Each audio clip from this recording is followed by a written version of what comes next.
The year is 1628. The Dutch East India Company rules the waves. They seek riches. They seek glory. They send their ships to the distant east. Today, a new ship prepares for the journey. Its name? Batavia. The Batavia is a mighty vessel. It carries over 300 souls. Sailors, merchants, families, and soldiers crowd the deck. They are filled with hope. They dream of new lives. They dream of untold wealth. They are unaware of the horrors that await. The ship sets sail. It leaves the familiar shores of Holland behind. The open ocean stretches before them. It is a vast and unforgiving expanse. The wind fills the sails. The ship cuts through the waves. The journey has begun, but danger lurks beneath the surface. The ocean is a fickle mistress. She can be wild and destructive the next.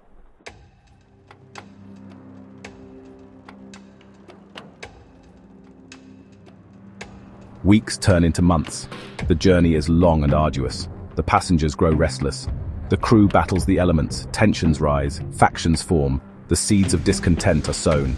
Among the passengers is a man named Jeronimus Cornelis. He is a charismatic but dangerous figure.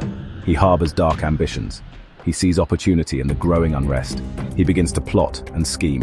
The Abrolhos Islands, a treacherous reef system off the coast of Australia, stand between them and their destination.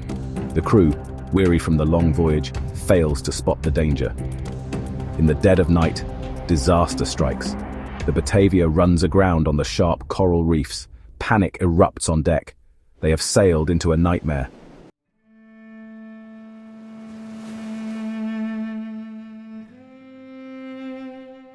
The Batavia, once a proud vessel, now groans in agony.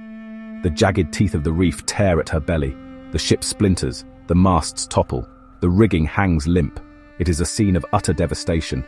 The waves, relentless and unforgiving, crash over the deck. They toss men and women about like ragdolls. The air fills with screams. The salty tang of fear hangs heavy. Amidst the chaos, the ship's commander, Francis Pelsaert, struggles to maintain order.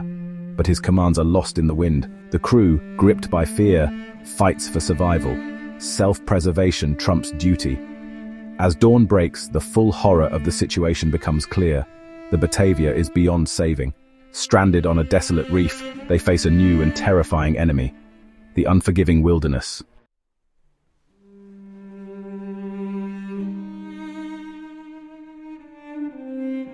Faced with dwindling supplies and mounting despair, Commander Pelsaert makes a desperate decision. He will seek help. A small boat is salvaged from the wreckage. It is their only hope. Pelsaert, along with a handful of men, sets sail for the island of Java. They leave behind a terrified and leaderless group, their fate uncertain, their provisions meager. They are at the mercy of the elements. Jeronimus Cornelis, his eyes gleaming with ambition, sees his chance. He will seize control. The survivors huddle on the exposed sandbars. The sun beats down mercilessly. Hunger gnaws at their bellies. Thirst parches their throats. They are surrounded by the vast ocean. It stretches as far as the eye can see, a constant reminder of their isolation. Days turn into weeks. The veneer of civilization begins to crack.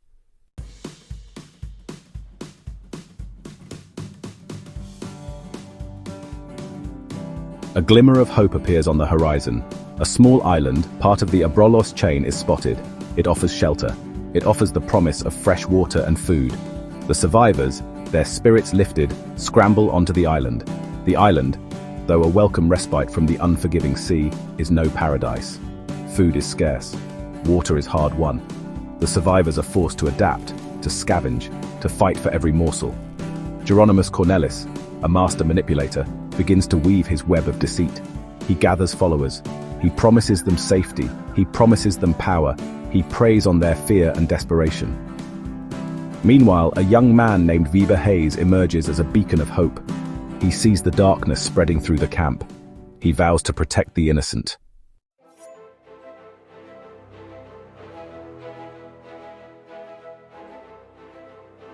Weber Hayes rallies a group of loyal survivors. They fortify their position on the island. They will resist Cornelis. They will defend the weak. They cling to the hope of rescue. They will not surrender to despair. Cornelis, enraged by their defiance, unleashes his fury. He launches a series of brutal attacks. He is determined to crush any opposition. He will rule through fear and intimidation. The island, once a sanctuary, becomes a battleground. The survivors, pushed to the brink, are forced to choose sides. Loyalty is tested. Alliances are forged and broken. The fight for survival has taken a sinister turn. The survivors, trapped in a nightmare of their own making, await their fate.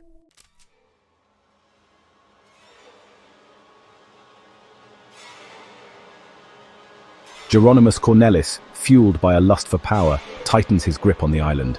He establishes his own twisted order. He metes out punishments with chilling cruelty. His followers, drunk on power and fear, carry out his every whim. He declares himself commander. He seizes all remaining supplies. He controls the precious water. Those who oppose him face swift and brutal retribution. The survivors become pawns in his twisted game. Women are forced into sexual slavery. The sick are left to die. Children witness horrors no child should ever see. The once hopeful community has descended into a pit of despair. But Weber Hayes and his small band of loyalists refuse to yield. They represent a flicker of defiance. They will fight for their survival.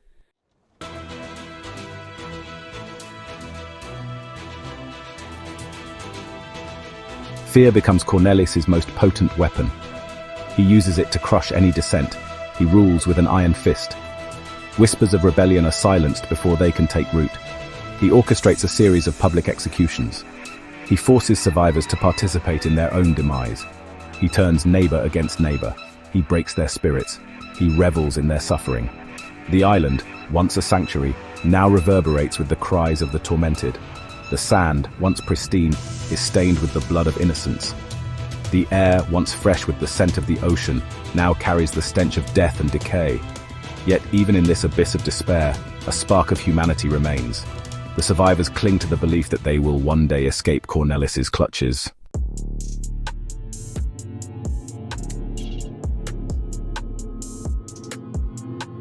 Weeks turn into months. The survivors exist in a perpetual state of fear and uncertainty. The once clear waters surrounding the island become their prison bars. The relentless sun beats down, a constant reminder of their isolation. Food becomes scarce, hunger gnaws at their bellies. The weak grow weaker, the strong fight to survive another day. The island, once a symbol of hope, has transformed into a desolate testament to human cruelty. Cornelis, paranoid and unpredictable, eliminates anyone he perceives as a threat. His reign of terror knows no bounds, but Weber Hayes and his group remain vigilant. They fortify their position on a small islet, separated from the main island by a narrow channel. They await their chance to strike back against Cornelis.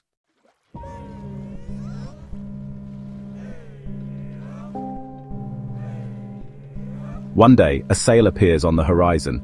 A ship. Hope, long dormant, surges through the survivors. Could this be their salvation? Could rescue finally be at hand? But their hopes are quickly dashed. The ship is not there for them. It is a Dutch vessel, the Sardam, but it sails past the island, unaware of their plight. The survivors watch in despair as their one chance at rescue disappears over the horizon. Cornelis, sensing the renewed hope among the survivors, tightens his grip on the island. He knows that if they are ever rescued, he will face justice for his crimes. He increases the brutality of his regime. Weber Hayes, however, sees the passing of the Sardam as a sign that rescue is possible. They will be ready when the time comes.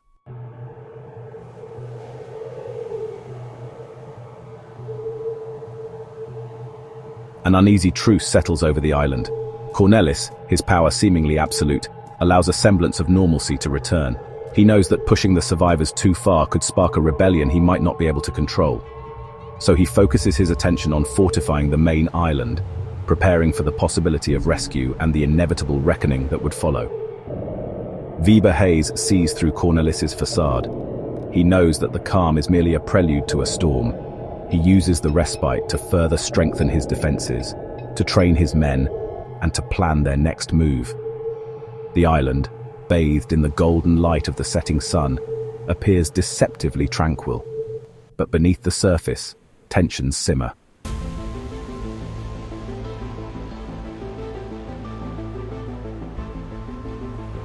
The arrival of the Sardam, though a fleeting glimpse of hope, ignites a spark in the hearts of the oppressed. They have witnessed the depths of Cornelis's cruelty. They have endured months of his tyranny. Now a flicker of defiance begins to burn. Weber Hayes, sensing the shift in the wind, seizes the moment. He rallies his loyal followers. He reminds them of the humanity that Cornelis has stolen. He speaks of justice. He speaks of freedom. Word of the rebellion spreads through the camp like wildfire. Survivors, emboldened by the prospect of escape from Cornelis's clutches, flock to Hayes's banner. They are armed with crude weapons, but their hearts burn with the fire of righteous anger.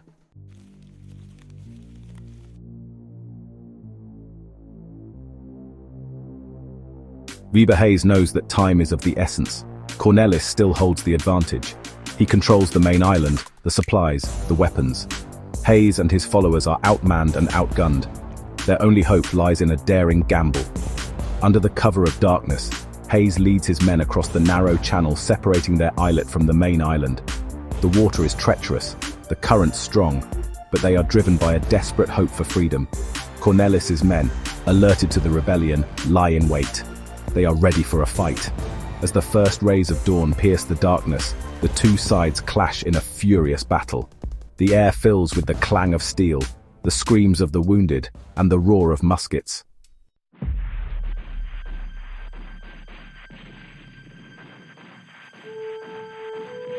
Weber Hayes, a giant of a man fueled by righteous fury, fights like a man possessed.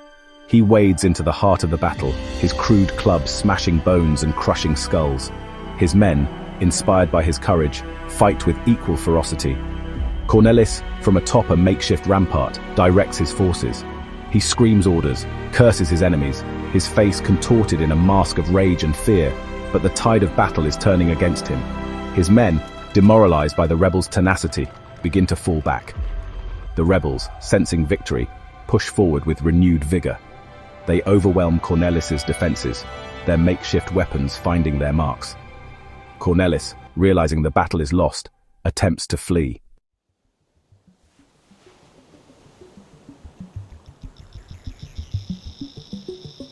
The rebels, exhausted but triumphant, have seized control of the island.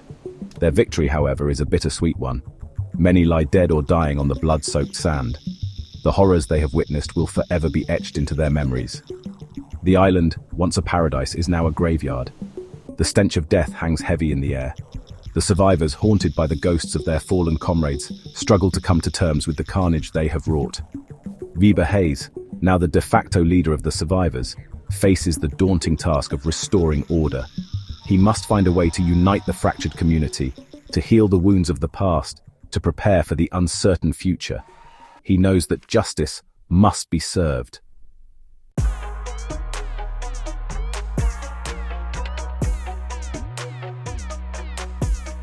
Weeks turn into months. The survivors rebuild their lives, their spirits slowly mending.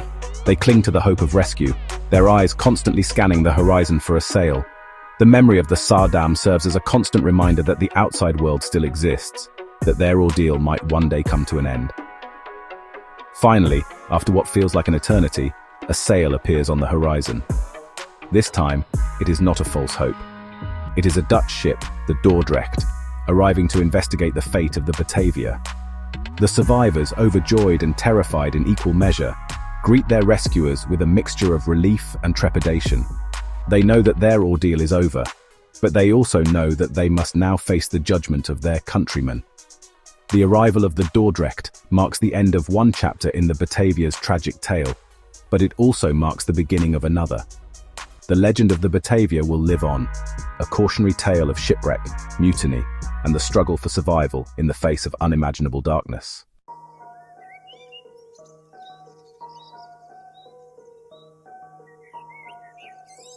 The Dordrecht sailed towards the island, its silhouette a beacon of hope against the rising sun. The survivors, weary and scarred, emerged from their makeshift shelters, their eyes fixed on this unexpected sight. Could this be real?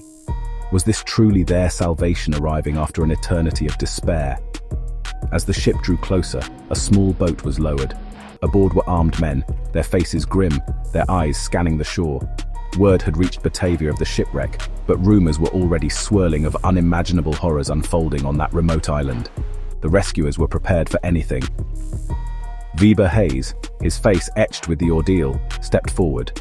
He bore the weight of leadership, the burden of the truth.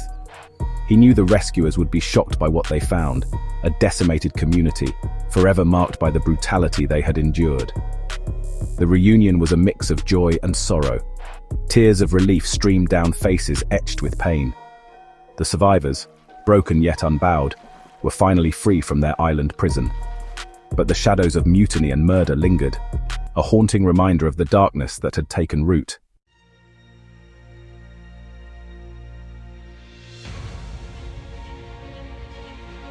Aboard the Dordrecht, the full horror of the Batavia's fate unfolded.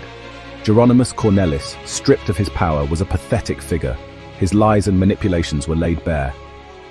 The survivors, emboldened by the presence of justice, pointed accusing fingers. A makeshift court was convened. The captain of the Dordrecht, appalled by the accounts of brutality, was determined to see justice served. Cornelis and his lieutenants, their arrogance replaced with fear, faced the consequences of their actions. The trial was swift and merciless. The evidence against the mutineers was overwhelming. Survivors recounted acts of unspeakable cruelty, of cold-blooded murder, of lives shattered by greed and lust for power. Their testimonies painted a chilling picture of human depravity. Cornelis and several of his henchmen were found guilty. Their punishment, as dictated by the harsh maritime law of the time, was to be marooned on the mainland of Australia. It was a fate arguably worse than death, abandoned to the unforgiving wilderness, left to contemplate the depths of their crimes.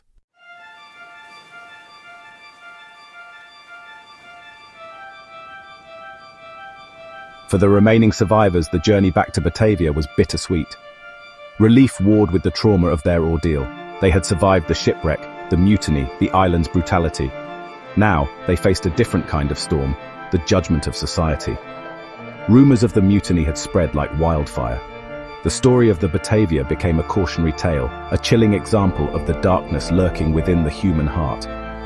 The survivors, forever linked to this tragedy, found themselves under scrutiny, their actions questioned, their motives dissected. Weber Hayes, hailed as a hero, struggled with the weight of his experiences. He had shown extraordinary courage and leadership, but the memories of the island, the faces of the dead, continued to haunt him. The shipwreck of the Batavia served as a stark reminder of the fragility of civilization, of how easily order can descend into chaos when survival is at stake. The survivors, forever marked by this ordeal, became living testaments to the resilience of the human spirit and the enduring power of hope, even in the face of unimaginable darkness.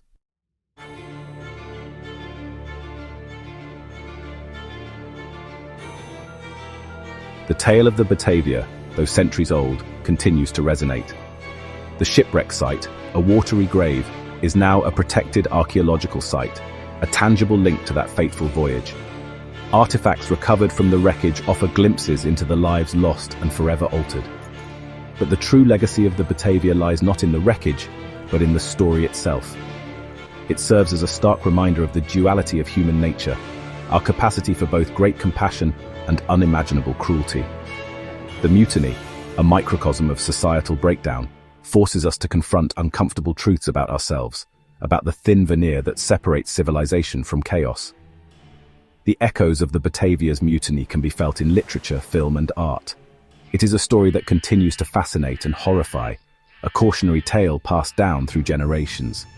And as we sail the seas of time, it serves as a stark reminder that the greatest dangers often lie not in the storms we can predict, but in the darkness that resides within us all.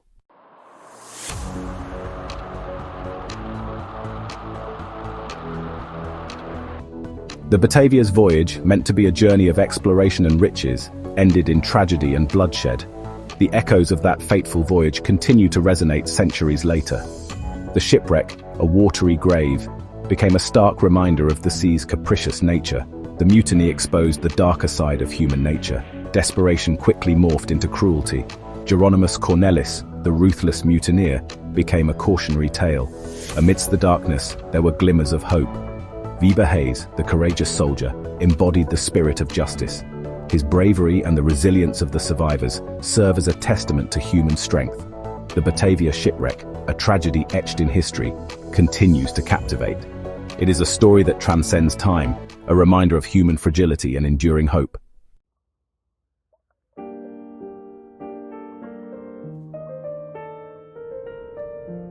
Today, the Batavia Shipwreck is more than just a historical footnote. It is a symbol of the potential for both darkness and light within us all. The true legacy of the Batavia lies in the story it tells. A story passed down through generations, depicted in books, films, and museums. It reminds us of the human capacity for both cruelty and compassion. The Batavia's tale compels us to confront uncomfortable truths. It highlights the importance of leadership, courage, and hope. The Batavia serves as a testament to the indomitable human spirit. Even in unimaginable hardship, the human spirit can endure and triumph, a timeless reminder of our shared humanity and enduring hope.